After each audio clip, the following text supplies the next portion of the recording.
What are some common mistakes organizations make when filling out a VPAT? One of the biggest issues is simply overlooking accessibility problems during manual testing, either because the team doesn't know how to test properly, can't identify certain issues, or isn't sure how to fix them. Accessibility auditing requires specific skills, and without that expertise, it's easy to miss critical barriers.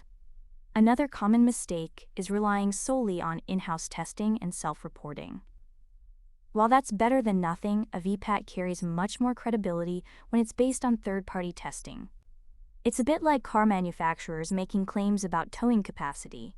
If those claims come from independent testing, they're a lot more trustworthy. The same goes for accessibility.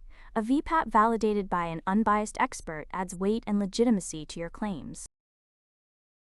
Accessible web. Web accessibility made simple.